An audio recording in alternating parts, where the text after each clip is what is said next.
Salve, salve, grata sintonia. Bom dia, sejam todos bem-vindos. Expressão latina. Na aula de hoje, nós vamos falar sobre os últimos pensadores gregos antigos. E nós iremos fazer o itinerário, um caminho, baseado, nesse primeiro momento, à luz da filosofia aristotélica. Aristóteles, na minha concepção, é um dos grandes baluartes da filosofia.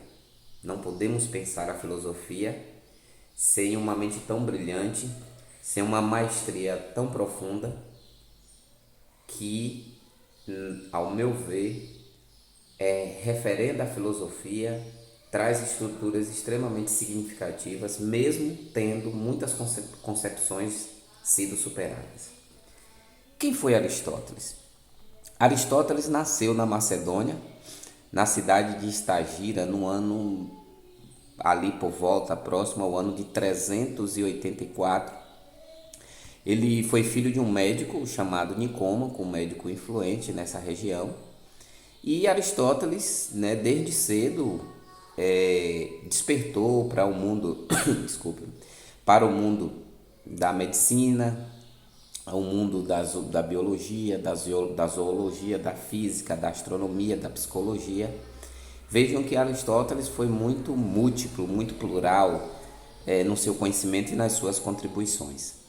Aos 18 anos de idade, Aristóteles vai para Atenas estudar na academia com o seu mestre Platão. E ali ele se torna um dos grandes discípulos, uma das grandes personalidades influentes. Quando Aristóteles sai da Academia Platônica, ele é convidado, ao convite, do rei Filipe II, ele vai atuar como preceptor de Alexandre. Para muitos, Alexandre Magnus, expressão latina, Magnus e não Magnus, que é a quarta declinação do latim, chamado de Alexandre o Grande. E o rei Filipe II, ele, na verdade, fez um trabalho de excelência na Macedônia e criou uma estrutura militar, econômica, já de grande relevância para a sucessão do seu filho Alexandre, que aos 21 anos, acaba assumindo a Macedônia e conquistando o mundo, morrendo de forma muito precoce aos 33 anos, como nós já sabemos as narrativas como nós já sabemos através das narrativas históricas. Mas quem foi Aristóteles e qual é a sua contribuição? Como falei, Aristóteles é um filósofo do século IV a.C. e vem como um dos grandes pensadores a contribuir para a filosofia clássica. Primeira coisa que nós temos quando nós estudamos Aristóteles é um paradoxo, entre ele e o próprio mestre.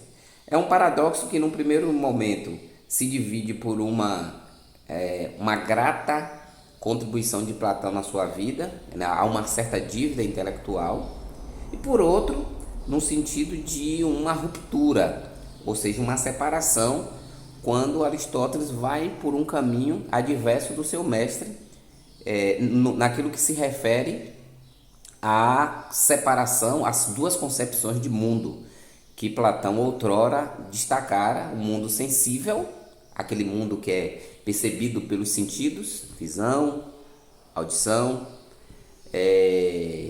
tato, olfato, paladar.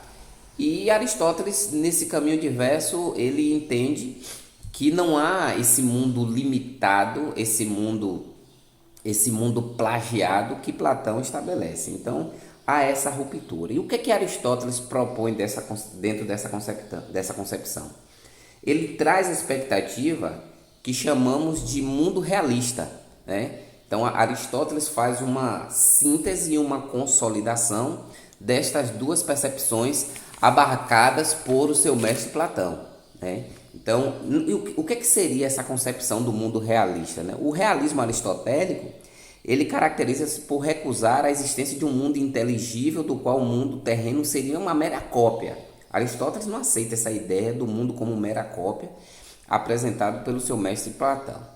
Daí ele vai apresentar um caminho interessante que nós chamamos de teoria do conhecimento aristotélico, do qual, desculpe, ele destaca algumas concepções. Não estou de Covid-19 não, tá, gente? Geralmente todos os dias eu acordo assim com muita rinite, mas tudo bem. Para Aristóteles, todo o nosso conhecimento se baseia, ele é o resultado da nossa, se origina da nossa sensação. Ou seja, por meio dos sentidos, né, principalmente aquele que ele mais destaca, a visão, estabelecemos ali o primeiro contato direto e imediato com o mundo. A partir desse primeiro contato, desenvolvemos para Aristóteles a memória, que é justamente essa capacidade que o sujeito tem de compreender a partir da inteligência. Então vamos lá. Primeiro eu tenho uma sensação, que é essa percepção do mundo.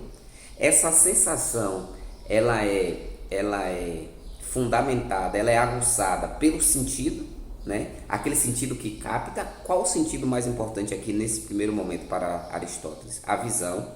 E essa visão, ela vai estruturar, né? Vai organizar um lastro importante que nós chamamos, né, a partir dos nossos mecanismos neuronais, de memória. Então eu tenho sensação, sentido, no caso a visão, e a memória, que é a consolidação dessa percepção da sensação pelo sentido.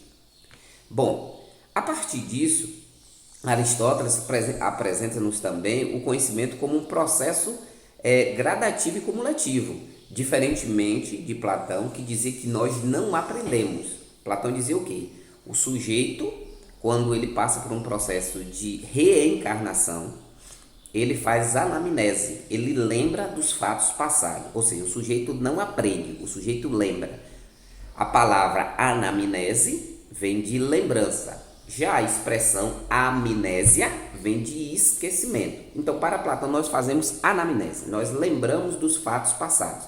E aí depende muito de sujeito para sujeito. Aqueles que têm um grau de inteligibilidade maior vai lembrar mais, e quem tem um grau de inteligibilidade menor vai lembrar menos. Aristóteles rechaça isso.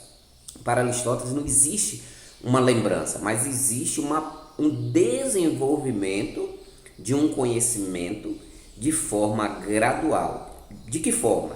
Baseado na sensação, que é fundamentada pelo sentido, e aqui muito no campo da visão, vai constituir, vai estruturar um laço chamado memória. E essa memória, aos poucos, né, ela vai se dinamizando, ela vai se desenvolver. Um tema de grande relevância trazido por Aristóteles é a metafísica. Né? A palavra metafísica não é uma palavra para muitos criada por Aristóteles. Muitos autores dizem que essa expressão ela nasceu com Andrônico de Rhodes, tentando compreender ali como surgiu. Metapsíquica, ou seja, aquilo que está além do físico. Alguns teóricos dizem que Aristóteles estava arrumando a biblioteca dele. Aristóteles escreveu sobre biologia, sobre matemática, sobre política, sobre ética, e na estante, né, na estante dele, ele tenta arrumar os livros de física e depois escreve os livros, e depois coloca alguns livros que ele chamava de teologia, depois da física. Então, para muitos, a palavra metafísica depois da física foi na ordem da arrumação da biblioteca. Já outros dizem não, que Aristóteles traz a metafísica como a sua pesquisa, né, a sua análise, a sua reflexão mais importante, e que ela está para além do campo da física, que traz um alto grau de abstração do ser humano para a concepção do mundo. Então, e nesse livro da metafísica, né, chamado Livro Primeiro, Aristóteles afirma que todos os seres humanos possuem naturalmente o desejo de conhecer, e que a prova disso é o prazer que nos proporciona as sensações. Com efeito, o primeiro passo para o processo do conhecimento ele chama de experiências sensíveis, né? Ou seja, é aquela que se dá através dos sentidos. Se Platão defendia, refletia uma ideia de desconfiança dos sentidos, quando ele afirmava, né, que os sentidos nada mais era do que uma mera interpretação errônea, né? Ou seja, os sentidos manifestavam a cópia da realidade. Então, cópia não é o original. Aristóteles desconstitui isso dizendo: os sentidos, principalmente a visão, eles manifestam, através das sensações, uma clara evidência e notória dos elementos perceptíveis, dos elementos que se apresentam. Então, não são apenas aparências supérfluas, mas são elementos que deverão ser constituídos pela racionalidade do ser humano. Nesse sentido, a metafísica, né, razão pela qual Aristóteles começa a desenvolver um processo extremamente importante, ela vai se fundamentar também das análises da realidade dos fatos. Claro que a metafísica leva o sujeito a uma transcendência da racionalidade, porque existem algumas concepções que as percepções sensoriais não conseguem distinguir. A exemplo, como falaremos de Deus, né? Theos no latim, oeos no grego, né? Aquilo que Aristóteles chama de pensamento que se pensa a si mesmo, que não pode ser outra coisa a não ser ele mesmo. Qual é a ideia de Deus que Aristóteles estabelece? Aristóteles estabelece uma ideia metafísica de Deus. Aristóteles não trabalha Deus à luz dessa concepção cristã que a gente tem. Ele trabalha Deus dentro de uma perspectiva extremamente racionalista e metafísica. Deus é pensamento que se pensa a si mesmo, não pensa outra coisa a não ser ele mesmo. Ué, Deus é egoísta? Não, não é isso que Aristóteles está falando. Aristóteles diz que ele é pensamento que se pensa a si mesmo, porque sendo ele perfeito, ele só poderia pensar o perfeito. Quem é o perfeito? O próprio Deus. Por isso que ele é pensamento que se pensa a si mesmo. Primeiro ponto. Segundo ponto, não pensa outra coisa a não ser ele mesmo. Por que Deus não pensa nada além dele? Ele é egoísta? Não. Sendo Deus perfeito, só poderia pensar a perfeição. Por isso que ele só pensa a si próprio. Deus é pensamento que se pensa a si mesmo, não pensa outra coisa a não ser ele mesmo. Porque se ele pensasse além dele, seria imperfeito. Como o próprio Aristóteles diz, porque seria imperfeição do perfeito pensar o imperfeito. Sendo Deus perfeito, vamos entender isso aqui. Deus é perfeito. Deus é perfeito, pensa a perfeição. Sendo Deus perfeito, pensará eternamente a perfeição. Se Deus deixar de pensar nele mesmo, ele só vai pensar na imperfeição, logo ele deixaria de ser Deus. Essa é a concepção aristotélica, né? E as outras coisas então? Deus não pensa? Não sei se Aristóteles não teve tempo de falar sobre isso. Não sabemos se os escritos de Aristóteles se perderam, muita coisa se perdeu, a Biblioteca de Alexandria foi incendiada, muitas obras foram encontradas em cavernas, não sabe se outras estão lá até hoje. Mas Aristóteles não teve tempo, ou não sabemos ao certo, não discutiu sobre essa pauta de forma mais aprofundada. Então Aristóteles vai dizer que todas as outras coisas são atraídas à perfeição do perfeitíssimo. Logo, Aristóteles não entra no tema da criação. Quem vai discutir o tema da criação para dar substrato à teologia fundamental vai ser Santo Tomás de Aquino. Tanto é que Santo Tomás de Aquino, no século XII e XIII, cristianiza esse pensamento aristotélico do século IV a.C.